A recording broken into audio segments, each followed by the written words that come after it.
The text from my mother glowed on my phone screen as my driver navigated through Manhattan's morning traffic. Darling, about the anniversary party this weekend. We've had an overwhelming response from your father's business associates. I'm afraid we'll have to rescind your invitation. You understand, don't you? We need space for important guests. I glanced out the window of my Rolls-Royce at the towering glass building that housed my company, Nova Technologies.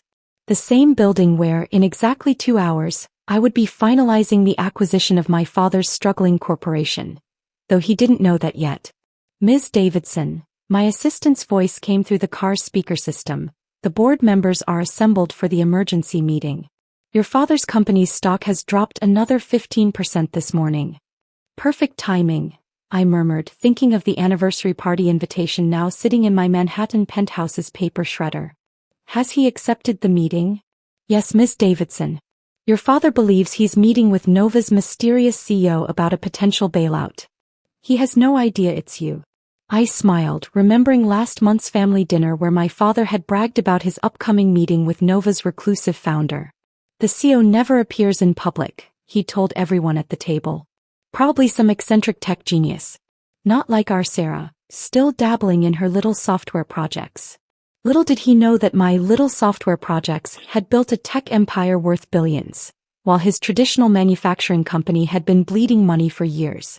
Sarah, my mother's voice had dripped with disappointment that night. When are you going to join your father's company? Take a real position instead of playing with computers all day. The Rolls pulled into my private underground garage where my executive team waited. Jessica, my COO, held a tablet displaying real-time stock updates. Your father's company lost another $100 million in market value this morning, she reported as we walked to the private elevator. The vultures are circling. Good thing we're not vultures, I replied, straightening my Armani suit. We're sharks. And it's feeding time. The boardroom occupied the entire top floor, with views of Manhattan that made most people forget to breathe. My father was already there, along with his key executives, all of them looking nervous in their outdated suits and desperate expressions. The CEO will be here shortly, my assistant announced, not letting on that I was standing right there. Thank God, my father muttered, not recognizing me in my CEO attire rather than the casual clothes I wore to family functions. We need this bailout. Nova Technologies is our last hope. I sat quietly at the far end of the table watching him fidget. He'd never seen me in action, never bothered to attend any of my product launches or tech presentations. In his mind, I was still the daughter who'd disappointed him by choosing computers over his manufacturing empire. Will the CEO be joining us? He asked anxiously, looking around the room.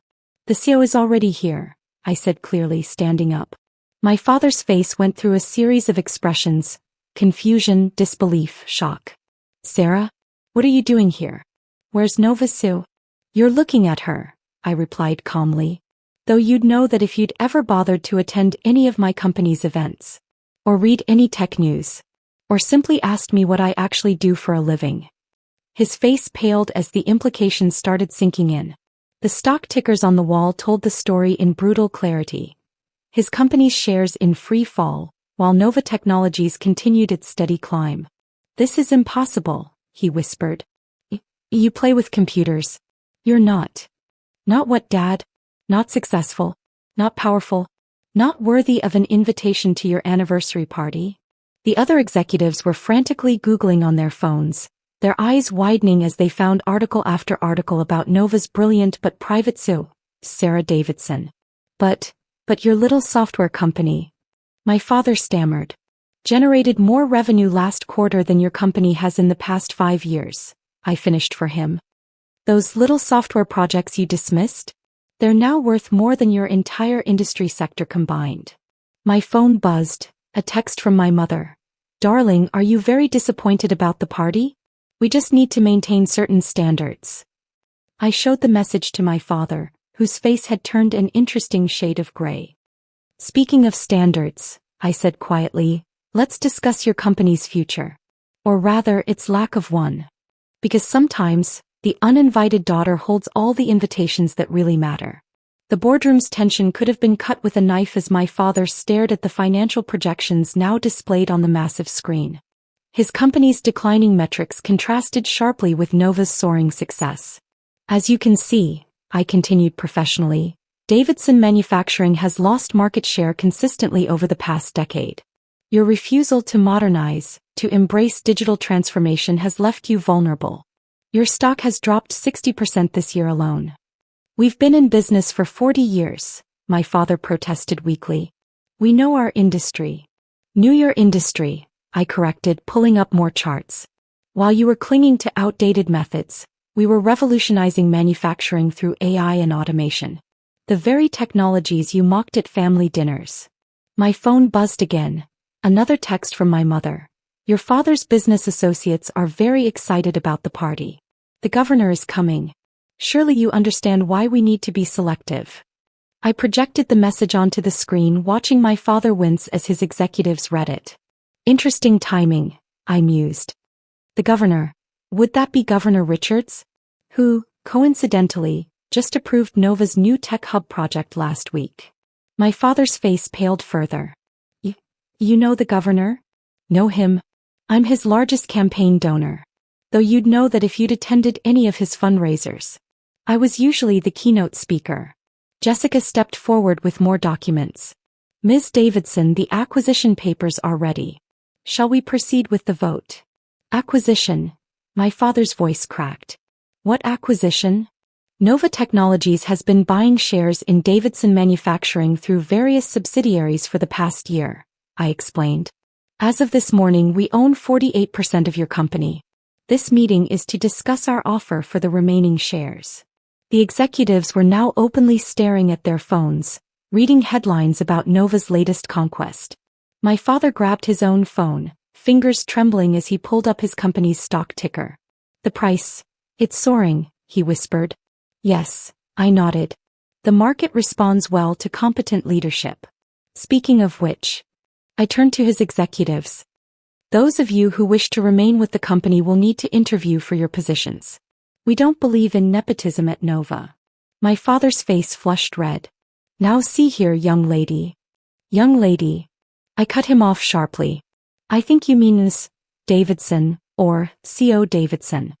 This isn't a family dinner where you can dismiss my achievements. This is business. Another message flashed across the screen. My mother again. The caterers need final numbers. I've told them 300 guests, all VIPs. It will be the social event of the season. I smiled slightly. Speaking of social events, I'm afraid I'll have to decline your disinvitation to the anniversary party. What do you mean? My father asked, confusion mixing with his panic. The Grand Plaza Hotel, isn't it? Saturday night. I pulled up another document. Interesting choice, considering Nova Technologies acquired that property last month. In fact, I checked my watch. My renovation team should be arriving right about now. Right on cue, my phone rang. I put it on speaker. Ms. Davidson, the hotel manager's voice filled the room. The construction crews are here as scheduled. Shall we begin the immediate renovations you ordered? Proceed, I replied calmly. I believe there was some event scheduled for Saturday. Please ensure all deposits are refunded and guests are notified of the cancellation. My father jumped to his feet. You can't do this. We've invited the governor, business leaders, society's elite. You mean my business partners? My fellow CEOs? The politicians I fund? I raised an eyebrow. I'm sure they'll understand. After all, business comes before pleasure, doesn't it? Isn't that what you always taught me? The room had grown very quiet. My father's executives were looking between us like spectators at a tennis match, their own futures hanging in the balance. Now, I continued, shall we discuss the terms of your company's acquisition? Or would you prefer to wait until the market forces you into bankruptcy? The silence was broken by a commotion outside the boardroom. Through the glass walls, we could see my mother storming past security, her face a mask of social panic. Sarah, she burst in, waving her phone. The hotel just canceled our party. Do you know what this means? The governor, the mayor's wife, the Hendersons, I'll be the laughingstock of. She froze, finally taking in the scene. Her husband slumped in his chair, executives frantically reading their phones, and me standing at the head of the table in full CO mode. What is this? She stammered. This, mother, is a board meeting. Where your uninvited daughter is acquiring dad's company. Please take a seat. You'll want to hear this part. My assistant appeared with another chair as my mother sank into it, her perfectly manicured hand clutching her signature pearls. Now, I continued, as I was saying, Nova Technologies is prepared to offer a generous package for the remaining shares. Given the company's current market position, we're willing to pay. I named a figure that made several executives gasp. My father's hands trembled as he reached for his water glass. That's more than fair, one of his board members spoke up. Given our current situation. Situation, my mother interrupted. Robert, what situation? What is she talking about? My father couldn't meet her eyes. The company, we're not doing well. The last few years. Not doing well? I projected the latest financial reports. The company is 3 months from bankruptcy. The only reason the stock hasn't completely collapsed is because of our strategic buying. Bankruptcy. My mother's voice rose to a pitch that probably shattered windows in New Jersey. But the country club membership, the anniversary party, our status. All built on a crumbling foundation, I said quietly. Just like your assumptions about my career. My phone buzzed again, this time with breaking news alerts. Nova Technologies to acquire Davidson Manufacturing. Tech giant expands into traditional manufacturing. Sarah Davidson, from rejected heir to industry titan. Your private jet is ready, Miss Davidson, my assistant announced. The board in Tokyo is expecting you for the international merger announcement. Private jet, my mother whispered. Yes, mother. That little hobby you dismissed? Pays for quite a few toys. Speaking of which, I turned to my father's executives. Those of you who wish to stay should know that Nova offers excellent benefits. Stock options, private healthcare, even company aircraft for key personnel. The executives straightened in their chairs, suddenly very attentive. My father seemed to age years and minutes as he watched his leadership team's loyalty shift. The papers, I nodded to Jessica, who distributed thick folders around the table. Standard acquisition agreement. We'll retain the Davidson name. Ironic, isn't it? The daughter you thought would never contribute to the family business is now its only hope for survival. Sarah, my mother tried again, her social survival instincts kicking in. Darling, about the anniversary party. Perhaps we could reschedule, I suggested. Of course. The hotel will be under renovation for the next 6 months. But after that, I smiled slightly. I'm sure the new Nova Technologies Conference Center will be an excellent venue. If you're invited, of course. We need space for important guests. The sound of jet engines became audible through the boardroom's windows. My private plane had arrived, right on schedule, landing at the private airstrip visible from our vantage point. Is that? My father started. The Nova Technologies corporate fleet? Yes. Though you'd know about it if you'd ever asked what I actually do instead of assuming I was playing with computers. The executives were now openly staring at the sleek aircraft bearing my company's logo.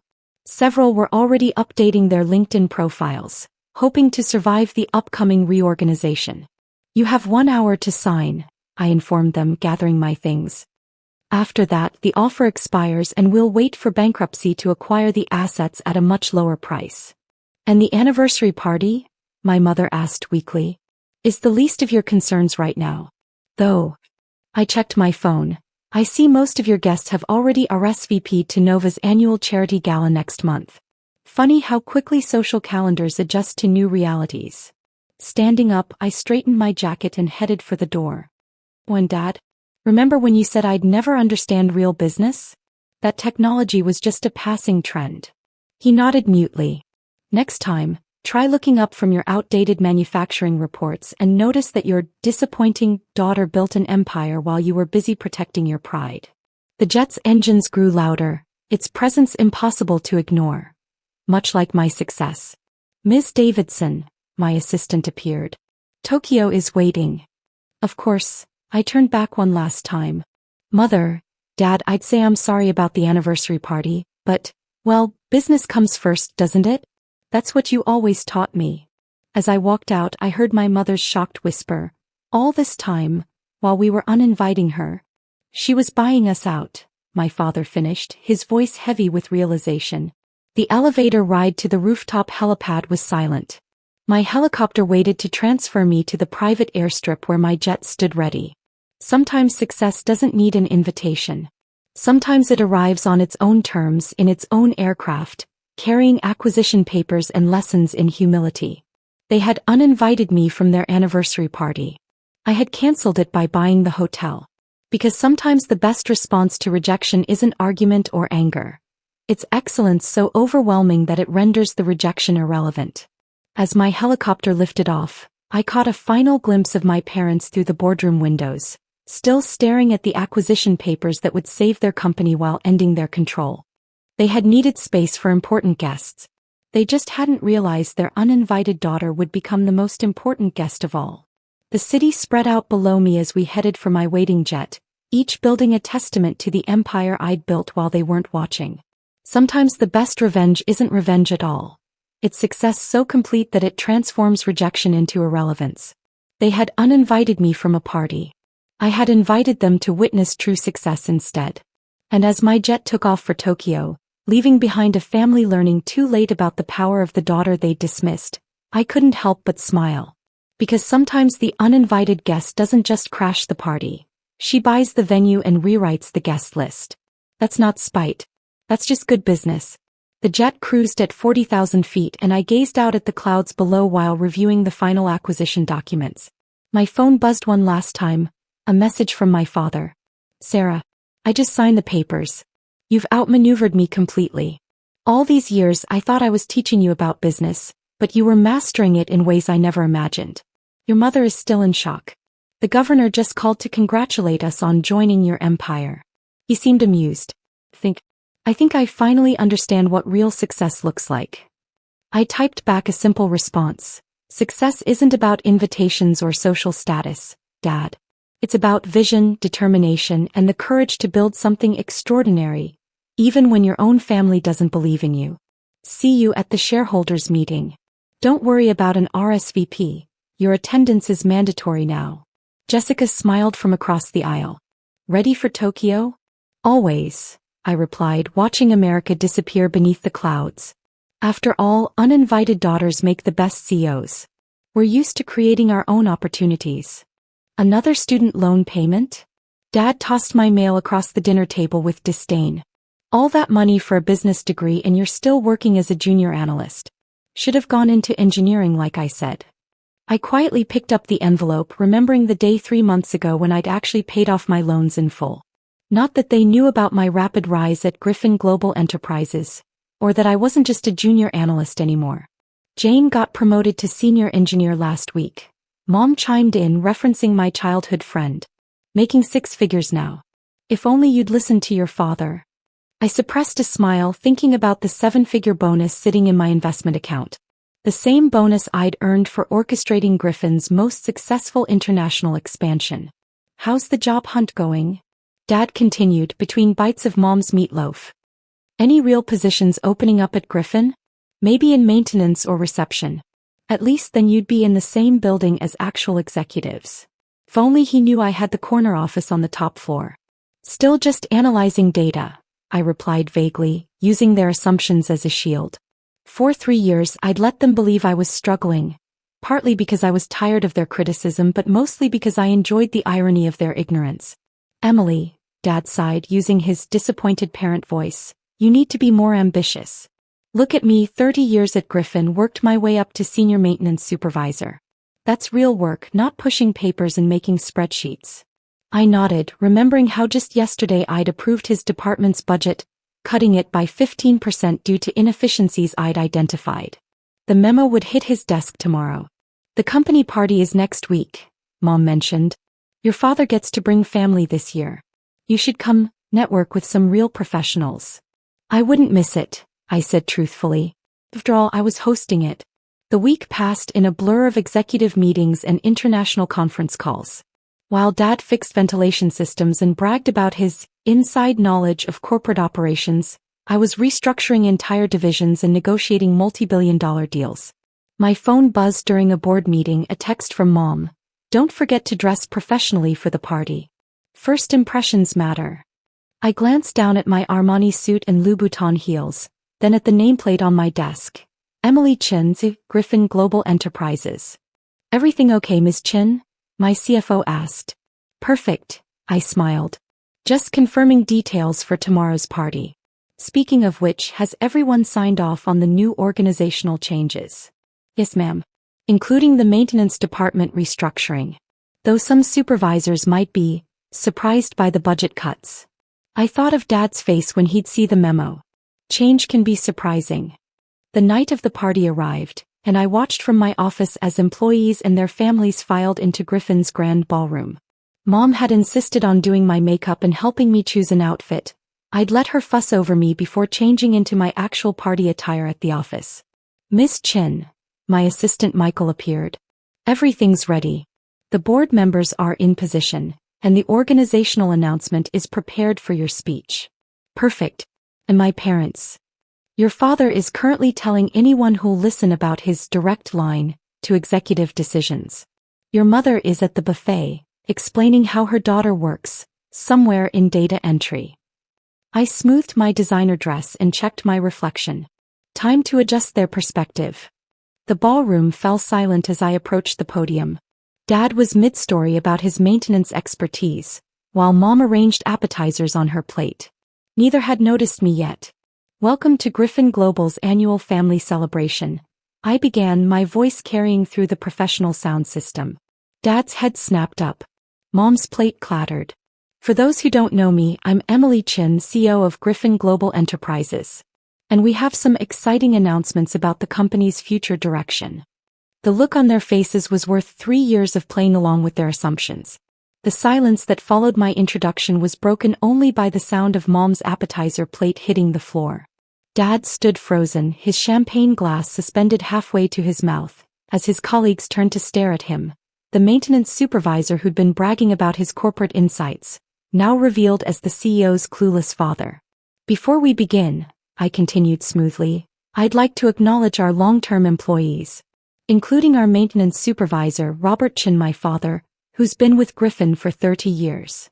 The spotlight found him and I watched him shrink under its glare. His maintenance team, scattered throughout the ballroom, exchanged shocked glances. As many of you know, Griffin has been undergoing significant changes. Tonight, I'm announcing our most ambitious restructuring to date. I clicked to the next slide, displaying the new organizational chart. Starting next quarter, we're consolidating our operations to improve efficiency. Dad's eyes widened as he found his department on the chart, now under new management, with a significantly reduced budget.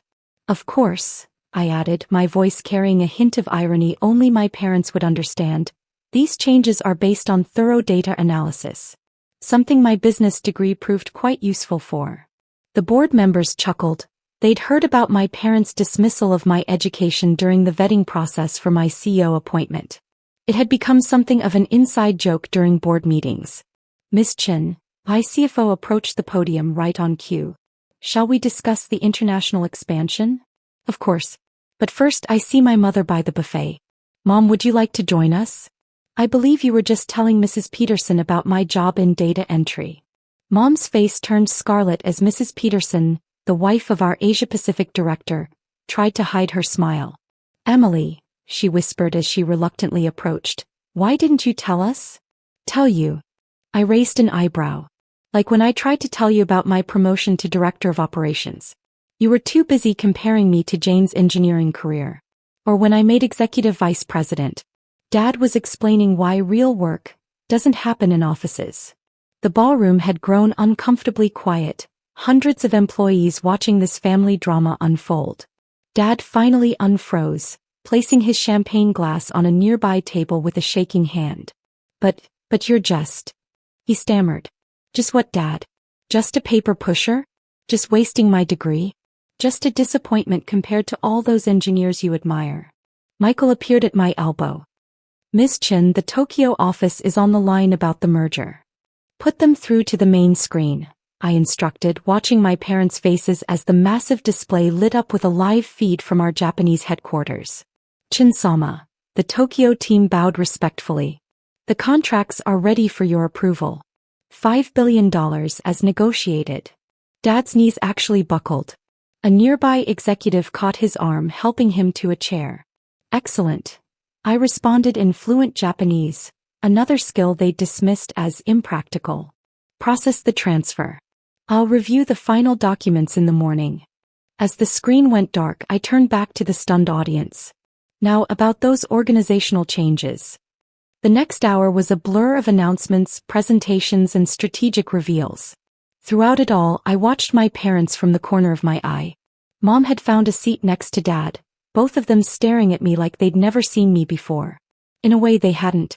They'd never seen me lead a board meeting, negotiate international deals, or command a room full of executives. They'd never bothered to look past their own assumptions about what success should look like.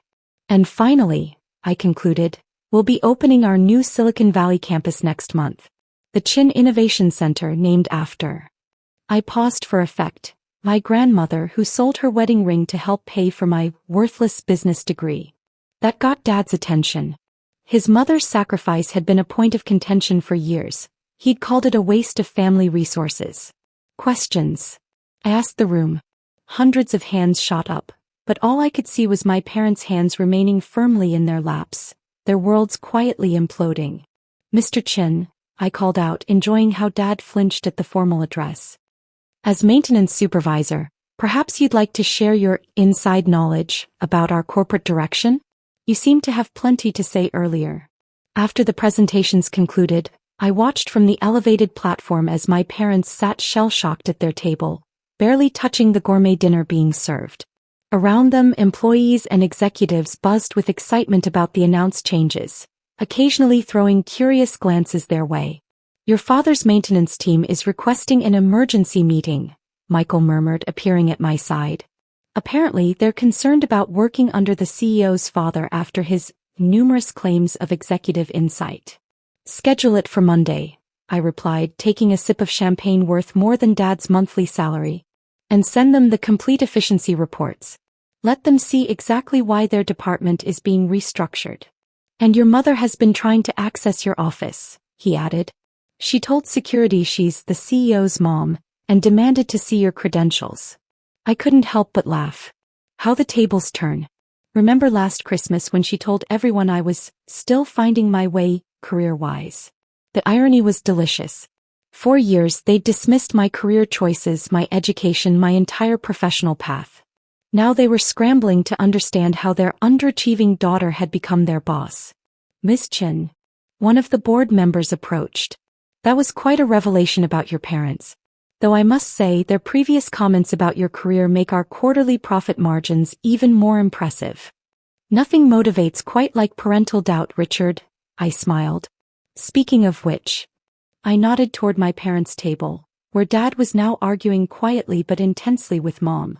Their body language screamed discomfort as executives stopped by to introduce themselves to the CEO's parents. Emily, a familiar voice called. I turned to see Jane, my childhood friend, standing there in her engineer's badge. Your father invited me as his department's consultant. I had no idea that the girl whose business degree was throwing her potential away is now your boss? I finished for her. Life has interesting twists, doesn't it? Your mom kept telling my mom how I was making six figures. She trailed off, clearly uncomfortable. While I was making 7 plus stock options? I raised an eyebrow. Maybe we should discuss your consultant contract. My useless business skills might have spotted some interesting margins for negotiation. As Jane hurried away, I decided it was time for the final act. Michael, please escort my parents to my office. I believe we're overdue for a family meeting. Minutes later, I entered my corner office to find them standing awkwardly among the trappings of my success. Mom was staring at my Wall Street Journal 40 under 40 cover feature, while Dad examined the view from windows that overlooked the city he'd only seen from ground level. Quite different from the maintenance office, isn't it? I asked, closing the door. Emily, Mom started, her voice trembling. Why didn't you tell us? Tell you. I walked to my desk, running my hand along its polished surface. Like you told Grandma her sacrifice was wasted? Like you told our relatives I was still finding myself, while I was negotiating million-dollar deals. We were trying to protect you, Dad protested weakly. The corporate world. The corporate world that I now run? I interrupted, pointing to the organizational chart where his department was clearly under my authority. The one where your job literally depends on my decisions. About that, he shifted uncomfortably. The budget cuts are necessary and backed by data, I finished. Or is my business degree still too worthless to make those calculations? Mom sank into one of the visitor chairs, her social climbing fantasies probably rewriting themselves in real time. All this time, when we thought you were struggling, I was running the company, I nodded. Interesting how assumptions work, isn't it? You assumed my degree was worthless, my job was entry-level, my potential was wasted. Meanwhile, I was becoming your boss. We were wrong, Dad admitted, looking smaller in his maintenance uniform than I'd ever seen him. About everything. Yes, you were. I sat down in my executive chair, the power dynamic finally physically matching reality. And now we have some decisions to make. Decisions? Mom looked up sharply. About your positions here. I pulled out 2 folders. Dad, your department's inefficiency isn't just about numbers. It's about leadership. Your claims of executive insight have created liability issues. He paled. Are you firing me? I'm offering you choices, I corrected, pushing the folders forward. Option 1. Early retirement, full benefits and a generous severance package. Option 2. A transfer to our new facility in Phoenix, under proper supervision and without the storytelling about corporate insights. Phoenix. Mom gasped. But our lives are here. My life was here too, I reminded her. Until you made it clear it wasn't good enough. Funny how perspective changes when you're on the other side of judgment. And what about my job? Dad asked quietly. You mean besides being the CEO's father who spent years mocking her career choice? That's up to you. Choose a folder. They stared at the folders like they contained explosives. In a way, they did. The power to blow up their comfortable assumptions about hierarchy, success, and family dynamics. You have until Monday to decide. I stood up, straightening my designer suit. Oh, and Mom? About those student loan payments you were so worried about. I paid them off 3 months after becoming CEO. My worthless degree actually turned out to be quite profitable. As they left my office looking shell-shocked and small, I called out one last time. Dad? Next time you want to share inside knowledge about corporate decisions, make sure you're not getting that knowledge from the daughter you underestimated. Sometimes success isn't just about proving them wrong, it's about becoming the person they never thought you could be. And sometimes the best revenge is simply letting them realize it on their own. The following week unfolded like a masterclass in corporate karma. Dad chose the Phoenix transfer, his pride unable to accept retirement under his daughter's terms. Mom spent 3 days crying about leaving their social circle, conveniently forgetting how many times she'd made me cry about my disappointing career choices. My office became a revolving door of revelations. Board members shared stories of my parents' previous comments at company functions, Dad's boasts about knowing the real corporate story, now hilariously ironic. Executives who'd endured his maintenance department's inefficiencies brought reports that suddenly made sense in light of his leadership style. Miss Chin, Michael announced one morning, your mother is in the lobby again. She's telling everyone about how she always believed in your potential. Really? I pulled up the security footage. Like when she told Mrs. Davidson at last year's Christmas party that I was still trying to find my path, while I was actually closing our biggest merger? She's requesting a meeting. Says it's about the Phoenix transfer. I checked my schedule, deliberately full of the international calls and board meetings they'd once dismissed as paper pushing. Give her 15 minutes this afternoon, I decided. Between Tokyo and London. When Mom entered my office later, she'd clearly dressed for the occasion, probably hoping to impress the daughter she'd never thought could succeed.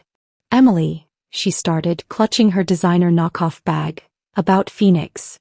The decision is final. I cut her off, signing documents worth millions while she watched. Dad's department needs proper oversight, and his reputation here is compromised. The Plaza Hotel's grand ballrooms sparkled with crystal chandeliers and old money, a perfect backdrop for my sister Diana's wedding to Manhattan's most eligible bachelor. I adjusted my understated gray silk dress, beautifully cut but deliberately simple, and made my way through the pre-ceremony crowd. Oh darling, you came. My mother's voice carried that particular tone reserved for disappointments. She air-kissed my cheek, careful not to smudge her perfect makeup. Though couldn't you have made more of an effort?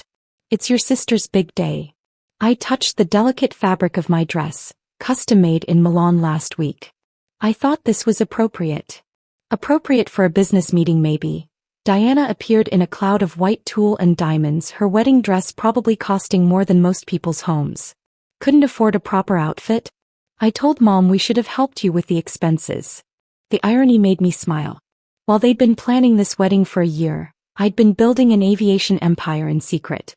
My fleet of luxury helicopters and private jets served executives across 3 continents, though my family still thought I was struggling with a small charter business. Speaking of expenses, my mother lowered her voice. Your father mentioned you borrowed against your condo again. Darling, if you're in trouble. I'm fine, Mom. I checked my phone as another message came through. My London office needed urgent approval for a $50 million acquisition. Fine. Diana scoffed, adjusting her tiara. Is that why you're wearing last season's dress to my wedding? Even my bridesmaids are in Valentino. I glanced at the lineup of identical pink dresses, each bridesmaid a perfect example of what my family considered success. Married to bankers, lawyers, or trust fund managers. At least she's not wearing that awful pantsuit from Cousin Emma's wedding, my Aunt Margaret chimed in, swirling her champagne. Though I suppose when you're running a, what do you call it? Air taxi service. Something like that, I replied, checking my watch. The board meeting would start soon whether I was ready or not. You could have had a real career, Diana sighed, her diamond bracelet catching the light. Daddy offered you a position at his firm. Instead you're playing with toy planes. My phone buzzed again. The acquisition deal was heating up and my presence was required. I'd planned this, of course, the timing, the entrance, everything. I really should take this call, I said, stepping away from the group. During my wedding? Diana's voice rose. This is exactly why you're still single. No sense of family priorities. I walked toward the hotel's grand entrance, speaking clearly into my phone. Yes, proceed with Operation Bridal Suite. Operation what? My mother called after me, but the distant sound of helicopter rotors drowned out her voice. The wedding guests rushed to the windows as 3 sleek black helicopters appeared, each bearing my company's distinctive gold logo. They descended onto the plaza's helipad in perfect formation. What is the meaning of this? My father demanded, his face reddening. Who authorized? Sorry, emergency board meeting, I smiled, straightening my cheap dress. Don't worry about the wedding gift, Diana. It's in the second helicopter. Just a little something I picked up. The resort in Maldives you couldn't book for your honeymoon. I bought it last week. The silence that fell over the ballroom was worth every second of their previous condescension. Then my sister's perfect makeup cracked as she realized what I'd just said. You bought the resort? The entire chain, actually. I headed for the door as my pilot approached with a portfolio requiring signatures. Oh, and Mom? About that condo loan. I own the building now. All 30 floors of it. The rotors continued their rhythmic beat as my family struggled to process this revelation. But they hadn't seen anything yet. The real surprise was still to come. This is ridiculous, Diana's fiancé Preston stepped forward. You expect us to believe you own Elite Airways? The company that's buying up every luxury aviation service in Europe. I pulled a business card from my clutch, matte black with embossed gold lettering. Elite Airways? No, they work for me. Skyline Global Holdings is my parent company. Elite is just one of our recent acquisitions. The wedding planner rushed over, panic evident on her face. Miss Diana, we need to start the ceremony in 10 minutes. The ceremony can wait, my father interrupted, his banker's instincts finally kicking in. Alexandra, what exactly is going on here? I held up one finger as my phone buzzed again. James, tell the board I'll be there in 5. And make sure the Tokyo team is ready for the satellite call. I ended the call and faced my family. What's going on is that while you were all pitying my struggling charter business, I was building the largest private aviation network in the Northern Hemisphere. But your little office in Queens, my mother stammered, was a front. I smiled. Our real headquarters takes up the top 10 floors of the building you're always complaining I can't afford to live in. You know, the one with the perfect view of Central Park. Diana's perfect composure cracked completely. The Skyline Tower? You work in the Skyline Tower. I own the Skyline Tower, I corrected her. Along with similar properties in London, Dubai and Singapore. Though I suppose that's just me playing with toy planes again, right, Diana? The wedding guests were openly staring now, phones out, undoubtedly Googling my name. The society pages would be buzzing within hours. Miss Alexandra, my pilot called from the doorway. The board is waiting. Right. I turned to Diana, whose mascara was starting to run. Congratulations on your wedding, sis. The resort staff will be expecting you next week. I've arranged for one of my toy planes to fly you there. It's the one with the gold-plated interior you tried to charter last month but couldn't afford. That was your jet? Preston's face went pale. The one with the waiting list longer than the Hermes Birkin? All 15 of them are mine, actually. I checked my watch again. Now if you'll excuse me, I have to go close a billion-dollar deal. Oh, and Mom. I paused at the door. This business meeting dress? It's a one-of-a-kind piece. The designer made it specifically for the woman who bought controlling interest in his fashion house last spring. The look on their faces as I walked out was priceless. Behind me, I could hear the whispers starting, the rumors spreading, the entire carefully orchestrated wedding descending into chaos as Manhattan's elite realized they'd been snubbing one of the wealthiest women in the city. My heels clicked across the marble floor as I headed for the helipad, where 3 pilots stood at attention. The board meeting would start soon, but I had time for one last glance over my shoulder. Through the grand windows, I could see my sister's perfect wedding imploding in real time. The board meeting was brief but dramatic. By the time I returned to the Plaza Hotel, the wedding reception was in full swing, though not quite in the way Diana had planned. Instead of being the center of attention, my sister sat at the head table, staring at her phone as headlines about Skyline Global's latest acquisition flooded the financial news. $2.1 billion deal, I said, sliding into the seat beside her. Sorry it took so long. Negotiations with the Europeans always run late. Diana looked up, her perfect makeup now slightly smeared. Why didn't you tell us? Tell you what? That while you were mocking my little charter business, I was building an empire. That every time you offered to help me financially, I was closing deals worth more than your fiancé's yearly bonus. Speaking of Preston, he was across the room, huddled with his investment banker colleagues, all of them frantically typing on their phones. No doubt they were trying to figure out how they'd missed such a massive player in their precious financial world. Your sister's right, my mother appeared, sliding into a chair. Her earlier condescension had been replaced by something that looked almost like awe. We're family. We should have known. Really? I pulled out my phone, bringing up a photo gallery. Like when I tried to tell you about my first major contract 3 years ago, and you interrupted to show Diana's engagement ring to the entire dinner party? I swiped through the photos. My company's global headquarters, the fleet of luxury aircraft, the properties around the world. Or when I mentioned buying my first helicopter company, and Aunt Margaret suggested I focus on finding a husband instead? We didn't understand, my mother began. No, I cut her off. You didn't want to understand. It didn't fit your narrative of success. In your world, I was the failure who couldn't even dress properly for a wedding. The irony hung heavy in the air as another group of guests walked past, openly staring at me now. My simple gray dress had suddenly become the most talked about outfit at the reception. But now we know, Diana said quietly. And we're proud. Are you? I smiled. Are you proud now that you know I'm rich? Or are you just embarrassed that you spent years pitying me in public? Before she could answer, Preston appeared at our table, his face flushed with either champagne or anxiety. Alexandra, I was wondering if we could discuss some potential business opportunities. My office takes meetings by appointment only, I replied coolly. Though I should warn you, we just bought your firm's aviation division.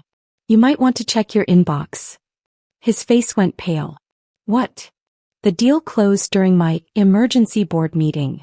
Your CO signed the papers an hour ago. I stood up, smoothing my dress. Consider it part of your wedding gift.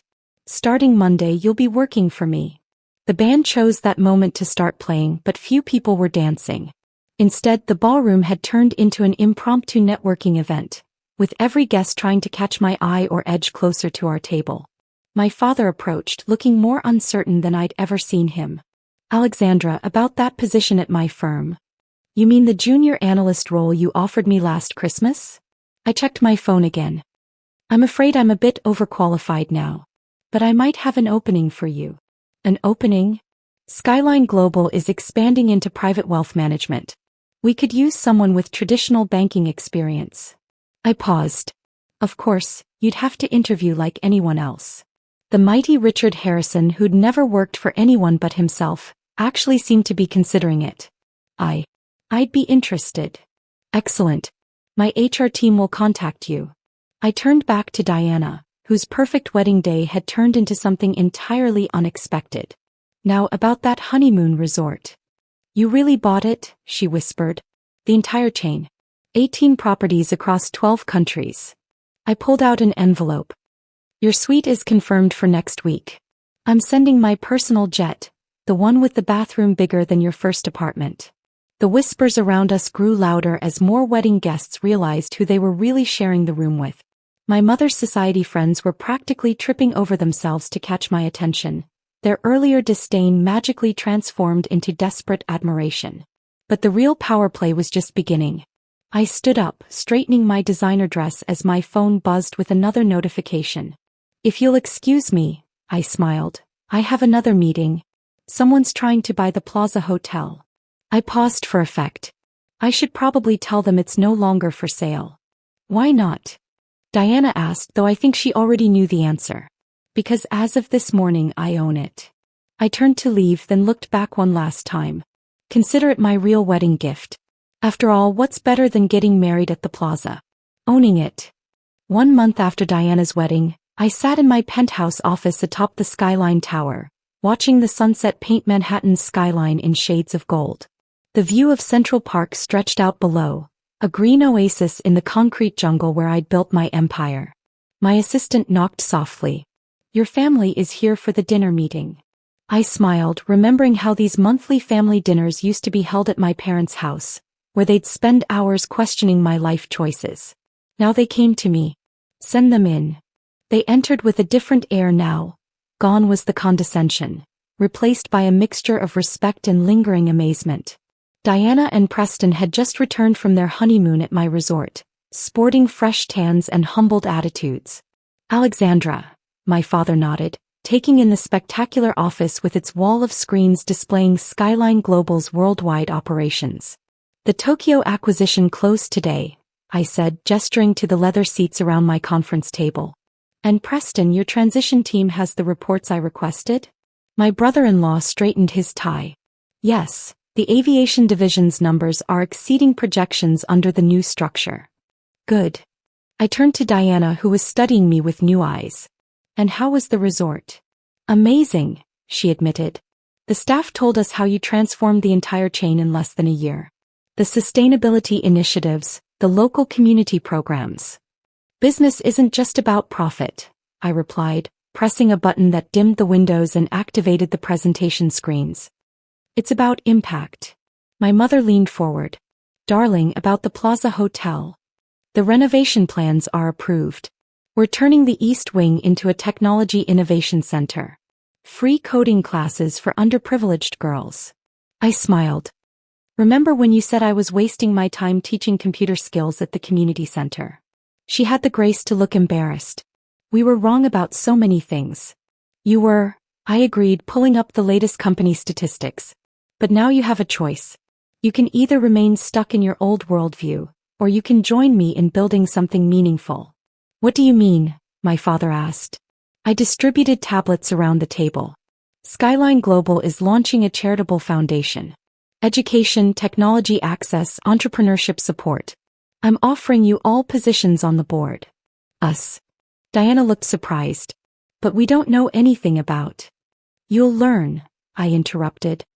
Like I did. No special treatment, no shortcuts. You'll work with our teams, understand our mission, earn your places. Preston scrolled through the proposal. These numbers. The foundation's budget is larger than my former firm's annual revenue.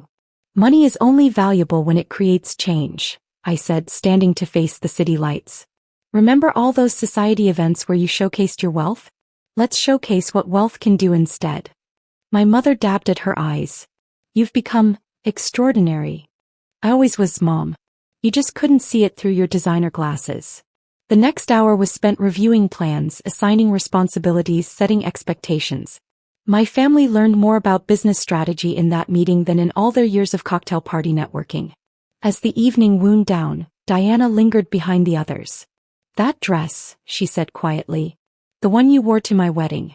You knew exactly what you were doing, didn't you? Sometimes the best statement is understated, I replied. Besides, the headlines wrote themselves. Billionaire crashes society wedding in simple gray dress. She laughed, then grew serious. I'm sorry. For everything. I know. I touched her arm. Now prove it by doing something worthwhile with this opportunity. After they left, I stood at my window watching the city lights twinkle. My phone buzzed. Photos from the resort Diana had just visited. Local girls learning to code in the new computer lab I'd built there, their faces bright with possibility. Success wasn't about proving my family wrong anymore. It was about showing them a different way to be right. My assistant appeared with the next day's schedule. The Young Entrepreneurs Mentoring Program starts at 9 a.m. Perfect. I smiled, thinking of all the other failures out there, building their own empires in silence. Oh, and send a memo to the Plaza's staff. The next time someone shows up in a simple gray dress, don't assume anything. The Plaza Hotel's grand ballroom sparkled with designer labels and society's elite as my sister Rachel prepared to marry New York's most eligible fashion executive. I sat quietly at my assigned table, far from the main party, of course, watching the drama I'd orchestrated begin to unfold.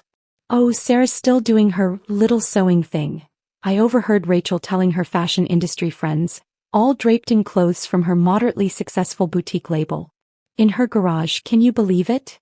I smoothed my simple white dress. Actually a one-of-a-kind prototype from my upcoming luxury collection, though without the Sullivan Industries label that would soon dominate the fashion world. At least she made an effort today, my mother sighed to her society friends. Though she could have worn something from Rachel's line instead of whatever that is. If they only knew that whatever that is had been handcrafted by the same artisans who made gowns for royalty, or that the seemingly simple fabric was a revolutionary textile I'd developed that would transform the industry. Sarah. Rachel swooped over in her designer gown, champagne in hand. I saved some of last season's samples for you. You know, for inspiration for your crafts. I checked my phone discreetly, emails from my global manufacturing facilities. Updates on the acquisition, final confirmations from the board. That's thoughtful, I murmured, watching my sister's new husband chat with his executive team. In a few hours they'd all be working for me. Still making clothes in your garage? Rachel laughed to her entourage. God, remember when she thought she'd be a fashion designer? How is the garage workshop? Her friend Madison chimed in, adjusting her knockoff Chanel. Still dreaming big? I bit back a smile, thinking of my actual workspace. Not the small garage they imagined, but a sprawling design compound in Milan. The simple sewing machine they mocked? Actually a state-of-the-art fabrication facility developing revolutionary production methods. It's going well, I said quietly, noting the time. The announcement would hit the news any minute. Rachel patted my shoulder condescendingly. You should come see my new flagship store. Maybe pick up some tips about real fashion. Her assistant burst through the ballroom doors, face pale.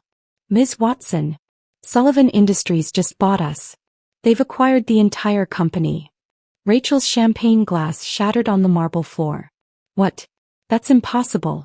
Sullivan Industries is the largest luxury fashion conglomerate in the world.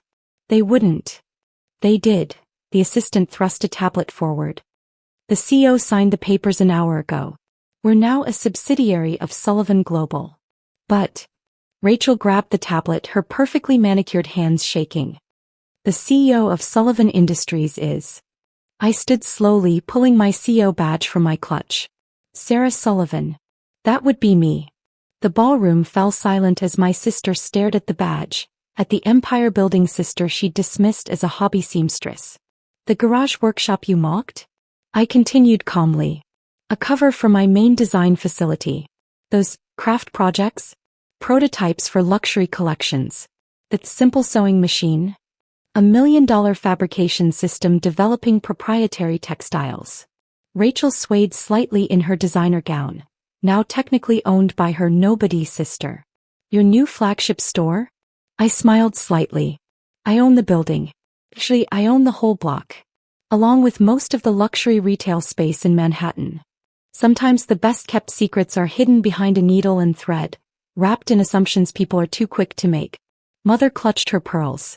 But you work from a garage. A garage that's actually the entrance to a 50,000 square foot design and innovation center. I pulled up the acquisition papers on my phone. Though I did enjoy watching you all mock my little sewing room, while I built a global fashion empire. Rachel's husband had gone pale, no doubt realizing he now worked for his sister-in-law. The same hobby seamstress, who would soon be signing his paychecks. The wedding dress you're wearing? I nodded to Rachel's gown. Made in my Italian facility. Like most luxury clothing these days. That simple white dress you all pitted me for wearing? A prototype worth more than your entire collection. The assistant's tablet kept pinging with news alerts. Sullivan Industries acquires Watson Boutique in latest expansion. Fashion giant continues global domination. Mysterious CEO Sarah Sullivan adds to empire. You. Rachel whispered, you're the Sarah Sullivan? The one everyone's been trying to meet? The revolutionary designer who's been buying up luxury brands. The same sister you've been mocking for years, I confirmed. Funny how success looks different when you bother to look past appearances. The ballroom erupted in whispers as the fashion elite realized they'd been sharing space with the industry's most powerful figure. The same nobody they'd relegated to a back table at her own sister's wedding. Mother stepped forward shakily. All those missed family events were usually because I was in Paris or Milan running my empire. I checked my watch. Speaking of which, I have a board meeting in an hour. We need to discuss the restructuring of our newest acquisition. Rachel clutched her wedding dress, now a Sullivan Industries product. Restructuring. Don't worry, I assured her, gathering my things. I'll let you keep your little boutique label. Under proper management, of course. Consider it a wedding gift from your crafty sister. Sometimes revenge doesn't need to be loud to be effective. Sometimes it just needs perfect timing and a carefully planned acquisition strategy. The wedding cake waited to be cut, but a different sort of slice had just been served. 1 month after the wedding, I sat in my actual office. The entire top floor of a Manhattan skyscraper, not the garage workshop my family had imagined. Floor-to-ceiling windows offered a perfect view of Rachel's flagship store, now sporting the Sullivan Industries logo. Your morning briefing, Ms. Sullivan. My executive assistant entered with a leather portfolio. The Milan facility reports the new textile line is exceeding expectations. Paris wants your approval on the haute couture collection. And your family has been persistent in their attempts to reach you. I smiled, reviewing the latest sales figures from Rachel's rebranded boutique. I imagine my sister is particularly eager to discuss her new position in the company. The walls displayed live feeds from our global operations. Factories in Italy, design studios in France, research facilities developing the next revolution in fashion technology. Each one part of the empire I'd built while they thought I was playing with a sewing machine. The Vogue interview team arrives at 11, my assistant continued. And Rachel's husband requested an urgent meeting about his role in the restructuring. How interesting, I mused, remembering his condescending offers to help with my little hobby. Schedule him for next week. In the main conference room. A gentle knock announced my head of acquisitions. Miss Sullivan, the board is ready for your presentation on the global expansion strategy. I stood, smoothing my custom-designed suit, the prototype for a line that would redefine power dressing. Perfect. Though first, I glanced at the security feeds. I believe my family has arrived for their scheduled tour. The lobby cameras showed my mother, Rachel, and several anxious relatives being escorted through security. Time to let them see exactly what their craft project sister had actually built. Bring them to the design floor, I instructed. Let them see what a real fashion empire looks like. The security feeds tracked their progress through my headquarters. Their expressions shifted from practiced condescension to shocked awe as they began to understand the true scope of Sullivan Industries. Rachel clutched her designer handbag, now my brand, like a shield. Mother's society jewelry seemed particularly costume-like amid the genuine luxury surrounding them. "Miss Sullivan," a guard announced as I entered the main design floor. My family turned, finally seeing me in my true element. "Welcome to my little sewing room," I said quietly, watching their faces as they took in the vast space. "Though I suppose it's a bit larger than the garage you imagined." Rachel stared at the endless rows of designers, pattern makers, and textile engineers. "This is where I actually work." "Yes." I gestured to the advanced manufacturing equipment and innovative design technology. "That simple sewing machine I mentioned? Actually a multi-million-dollar fabrication system. The craft supplies? Revolutionary textile compounds." The screens behind me displayed global sales data and market projections. A direct line to Milan blinked urgently. "Excuse me," I said, pressing the intercom. "Yes, start production on the new line. Full global distribution." My family watched in stunned silence as I casually directed an operation that would influence the entire fashion industry. "Now," I turned back to them, "shall we discuss what I really do with those little patterns you mocked?" The tour was about to reveal more than they'd ever imagined about their crafty relative. The design floor buzzed with activity as top designers from Paris, Milan, and New York worked on collections worth millions. Rachel's eyes fixed on a familiar design, her wedding dress. "That's," she whispered, "the prototype for your dress?" "Yes." I led them past rows of sketches and mood boards. "Though the final version was actually made here, not in the garage workshop you imagined." Mother touched a nearby fabric sample. "This material, it's incredible."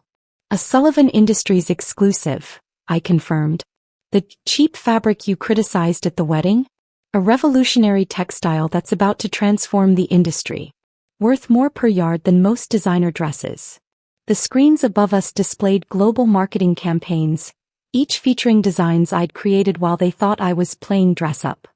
"Your new clothing line," I nodded to Rachel, whose boutique label now operated under my empire, "will be incorporating these materials. Once your designs meet our standards, of course." She flinched.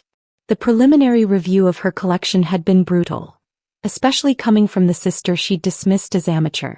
"Miss Sullivan," my head of innovation approached. "The sustainable fabric technology you developed is ready for patent filing. Projections show it will revolutionize eco-friendly fashion." Mother's hand flew to her throat. "You developed the most significant advancement in textile engineering this decade?" "Yes." I signed the patent documents. "Those silly experiments you mocked in my garage? Actually groundbreaking research that's about to make Sullivan Industries the leader in sustainable luxury fashion." We moved to the prototype floor where advanced manufacturing systems brought designs to life. Rachel's husband stood among the executives, looking notably uncomfortable in his new lower-ranking position. "James," I acknowledged my brother-in-law coolly. "How's the transition going?" He tugged at his collar. "It's enlightening. Amazing what you learn when you're not too busy dismissing someone as a hobbyist," I noted, approving a design that would generate millions. The tour continued through my empire. Research labs developing next-generation materials, marketing departments planning global campaigns, financial offices tracking the billions flowing through Sullivan Industries. "The private jet leaves for Paris Fashion Week in an hour," my assistant reminded me. "The front row has been arranged as requested." Rachel's face fell. She'd been trying to get front row seats for years. "Your seats are in the third row," I told my family. "Next to the influencers and minor celebrities. A step up from your usual standing room, but let's not get ahead of ourselves." Mother found her voice. "Why didn't you tell us? All these years. Would you have believed that your hobby seamstress daughter was actually running the largest fashion empire in the world? That the sister you pitted was revolutionizing the industry? That the simple patterns you mocked were worth millions?" The screens showed more Sullivan Industries properties. Design houses in Paris, manufacturing facilities in Milan, research centers developing the future of fashion. Each one built while they thought I was playing with a sewing machine. "Besides," I continued, "watching you praise my designs in magazines while mocking my little hobby in person was rather illuminating. Amazing what people reveal when they think they're talking to someone unsuccessful." Rachel stared at an upcoming collection, designs that would make her entire boutique label look amateur. All those times we invited you to fashion events. I was usually hosting them, I finished. Under my real name, of course. Sarah Sullivan, not Sarah the craft hobbyist. The scope of their misjudgment was finally sinking in. Every dismissive comment, every condescending suggestion, every mockery of my little sewing project had been directed at the most powerful person in fashion. The empire you once mocked, I said, motioning around us, now controls every part of the fashion industry, including your own boutique label. My family looked stunned as the design floor buzzed with innovation. I have a board meeting now, I added, checking my watch. We're discussing the future of several brands, including yours, Rachel. 6 months later, I stood on stage at New York Fashion Week accepting the Designer of the Year award, while my family watched from the third row. Innovation means seeing potential where others see limits, I said, receiving a standing ovation. Later, in my private suite, my team reviewed the schedule: Vogue interview, Met Gala planning, and VIP access for my family. Rachel would be seated beside new designers from my own mentorship program. My decisions now shaped global fashion, and they finally understood whose vision they had underestimated. I gathered my materials, each document representing more influence than my family's combined fashion aspirations could ever match. Ms. Sullivan, the head of security, announced. The industry leaders await. I stepped into the grand reception, where fashion royalty mingled with actual royalty. My family stood awkwardly in their Sullivan Industries garments, finally witnessing the true scope of their simple relative's influence. Sarah, mother, approached, her jewelry looking particularly modest among the authentic luxury pieces. We never realized. That's rather the point, I replied, accepting congratulations from a famous designer. You never thought to look beyond your assumptions. Never considered that your hobby daughter might actually be revolutionizing the industry. Rachel watched as Vogue editors greeted me with respect. All those times we mocked your work, she whispered. I was busy meeting top fashion houses and building new technologies, I replied, signing a contract that would change global style. Those amateur designs you laughed at? They're worth more than your entire seasonal collection. My fashion idol waited patiently for my attention. The job you offered me in your boutique, I added, would have been a step down, considering I own most of the luxury fashion world. My creative officer approached. Miss Sullivan, Paris Fashion Week is ready for you. I turned to my family. Real success doesn't need constant praise. You never saw what I was actually building. Then I walked into the committee room to shape the future of fashion, leaving my family to finally realize how wrong they'd been all along.